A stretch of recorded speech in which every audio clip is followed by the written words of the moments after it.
সালামু আলাইকুম প্রিয় শিক্ষার্থী। এখন আমি তোমাদের যে বিষয়টি নিয়ে আলোচনা করব, আমরা ধারাবাহিকভাবে ক্লাসে আসলে বিষয়টা ভালো বুঝতে পারবো। আমরা যেমন এর আগে ক্লাসগুলোতে পরমাণু, অণু, পরমাণুর মূল কণিকা এগুলো সম্পর্কে আলোচনা করেছিলাম। আজকে সেই মূল কণিকার আমরা যেটা জানি যে একটি পরমাণুর প্রকৃতিতে একটা পরমাণুকে কিন্তু বিভিন্ন অবস্থায় পাওয়া যেতে পারে। আবার যে ভিন্ন ভিন্ন মৌলের যে নিউক্লিয়াসে প্রোটন সংখ্যা, নিউট্রন সংখ্যা, এদের মিল বা গড়মিল, এই দুইটি কারণে কিন্তু পরমাণুগুলোকে আবার তিন ভাগে ভাগ করা হয়। ঠিক আছে, এগুলোকে তিন ভাগে ভাগ করা হয়। একটা হতে পারে আইসোটোপ, আইসোবার এবং আইসোটোন। আমি বললাম, দেখো এখানে লিখেছি যে প্রকৃতিতে একই মৌলের বিভিন্ন ধরনের পরমাণু বা বিভিন্ন পরমাণুর যে নিউক্লিয়াসে প্রোটন, নিউট্রন থাকে, তাদের মিল বা গড়মিলের জন্য কিন্তু ভিত্তি করে আমরা পরমাণুগুলোকে তিন ভাগে ভাগ করে থাকি। আমি বললাম কি, একটা আইসোটোপ, আইসোবার এবং আইসোটোন। এখন আসি সেই আইসোটোপ, আইসোবার, আইসোটোন সম্পর্কিত আলোচনা। তবে তার আগে আমি যে কোনো মৌলের একটা মৌল লিখলে তার কিছু সাংকেতিক চিহ্ন আছে, সেই চিহ্নগুলো সম্পর্কে একটু ধারণা নিয়ে আমরা আলোচনায় আসব। যেমন দেখো, আমি এখানে একটা সংকেত লিখেছি এক্স। এক্স দিয়ে আমরা এটা যে কোনো একটা মৌলকে বোঝাচ্ছি, হাইড্রোজেন, অক্সিজেন, নাইট্রোজেন, কার্বন, যে কোনো মৌল এক্স দিয়ে বোঝাচ্ছি। এখন এই এক্স গুলো দেখো চারটা কোণায় কি দিয়ে প্রকাশ করা হয়, বা চারটা কোণা আমরা বিভিন্ন সংকেত দিয়ে প্রকাশ করব, সেইটা দিয়ে কি বোঝায় এটা আমাদের কিন্তু জানতে হবে। দেখো, একটা পরমাণুর বাম দিকে নিচে, এই যে বাম দিকে নিচে, এই বাম দিকে নিচে এই জায়গায় থাকবে কি, তার পারমাণবিক বা প্রোটন সংখ্যা।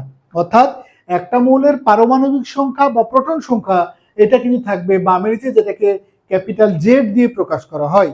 অর্থাৎ এই পারমাণবিক সংখ্যা, প্রোটন সংখ্যা, এটা তো একটা পর্যায়ক্রমে সিরিয়াল কিন্তু।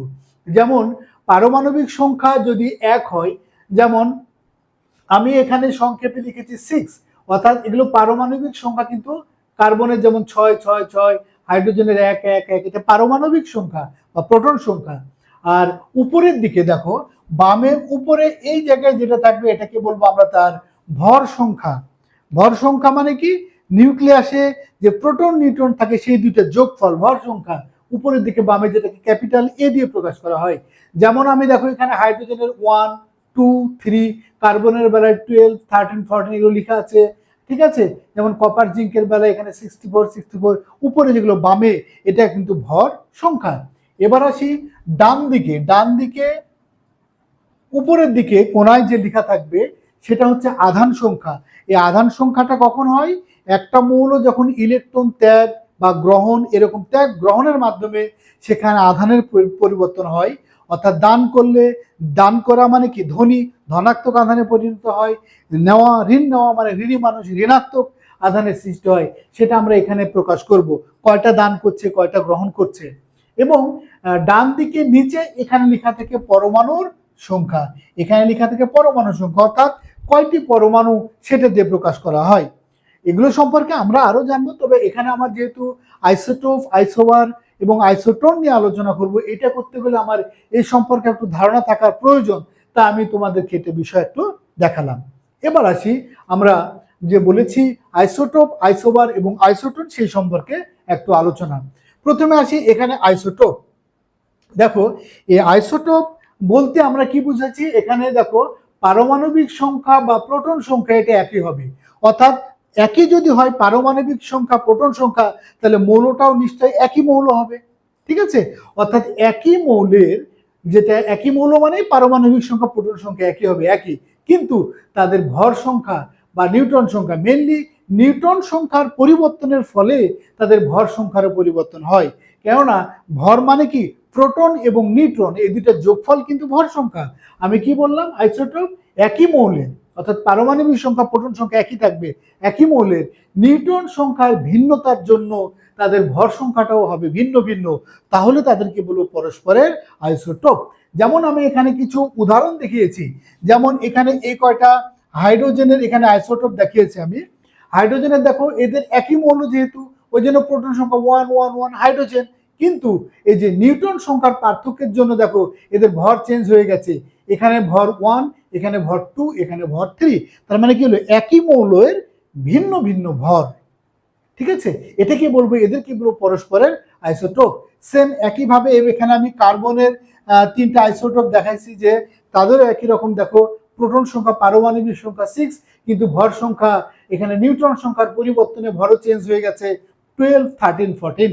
কাজে এদেরকে বলবো আমরা পরস্পরের আইসোটোপ। আইসোটোপ বলতে আমরা বুঝি কি, যে নিউক্লিয়াসে নিউট্রন সংখ্যার পরিবর্তনের মাধ্যমে কিন্তু ভরের পরিবর্তন হয়ে যায়। এখন এইখানে প্রোটন সংখ্যা 1, এখানে কিন্তু হাইড্রোজেনে কোনো নিউট্রন নাই। ঠিক আছে, এখানে নিউট্রন না থাকার জন্য প্রোটন একটা, ওই জন্য এখানে তার ভরও এক। তবে এখন এটা একটা হাইড্রোজেনের আইসোটোপ। আমি যদি এইখানে নিউট্রন সংখ্যা একটা যুক্ত করি, দেখো নিউট্রন সংখ্যা একটা যুক্ত করার জন্য এখানে ভর হয়ে গেল কিন্তু 2। তবে প্রোটন সংখ্যা যেহেতু 1, অর্থাৎ মৌলটা কিন্তু হাইড্রোজেনে আছে, শুধু নিউট্রনের পরিবর্তনের জন্য এখানে ভর চেঞ্জ হয়ে গেল, কাজে এটাও একটা হাইড্রোজেনের আইসোটোপ।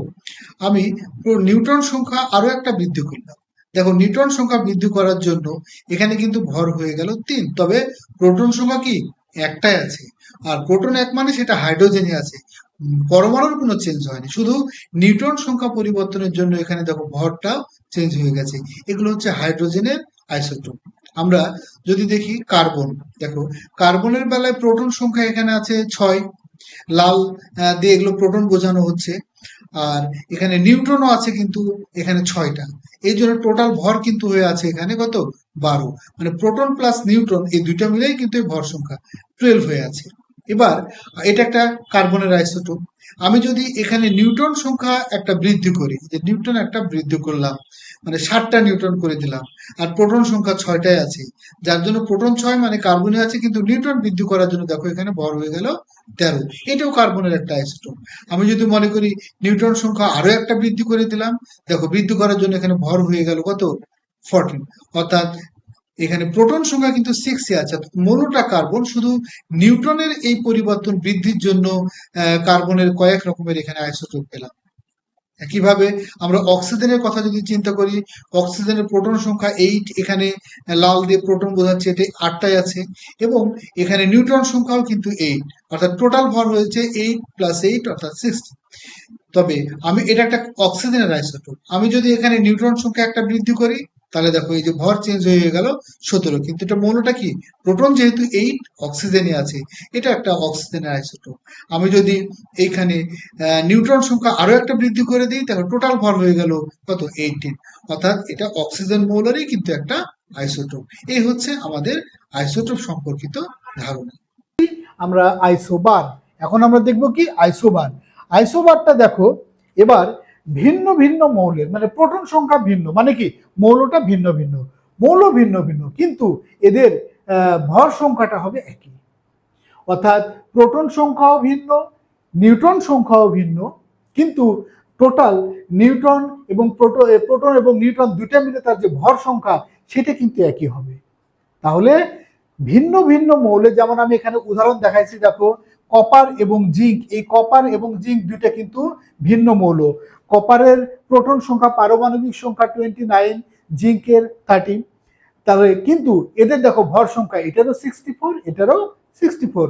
অর্থাৎ প্রোটন সংখ্যা ভিন্ন ভিন্ন, মানে ভিন্ন ভিন্ন মৌলের, কিন্তু ভর যদি হয় একই রকম, তবেই তাদেরকে বলবো আমরা পরস্পরের আইসোবার। এটা গেল আইসো। কিন্তু 14, অর্থাৎ কার্বনের এটা একটা আইসোটোপ, যে আইসোটোপে প্রোটন সংখ্যা 6 এবং নিউট্রন সংখ্যা 8 হওয়ার জন্য এখানে টোটাল ভর হয়ে গেছে 14।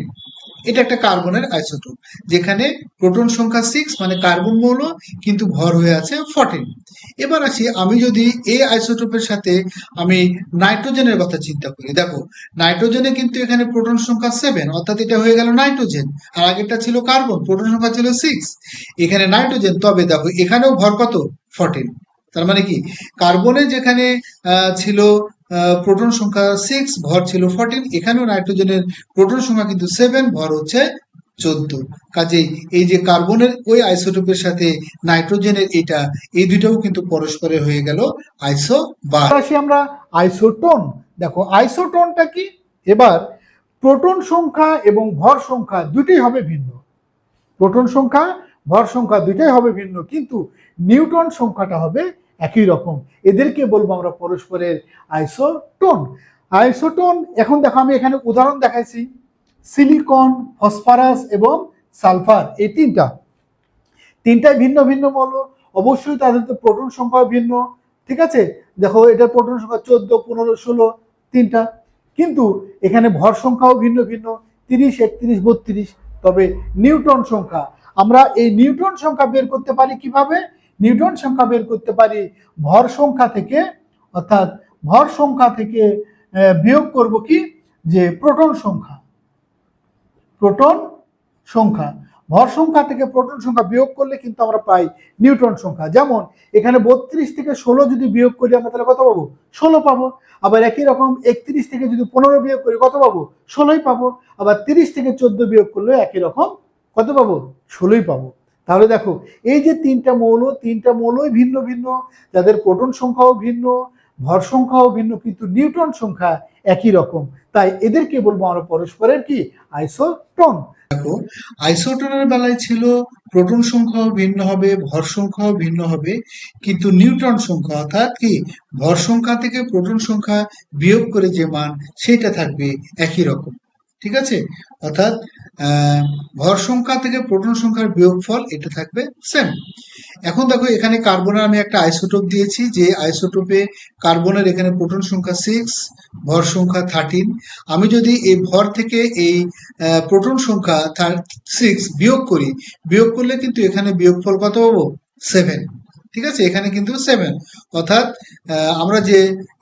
আমরা এখানে যে বিয়োগফল যেটা পেলাম, অর্থাৎ সেই বিয়োগফলটা হয়ে গেল কিন্তু কি নিউট্রন সংখ্যাটা হয়ে গেল 7।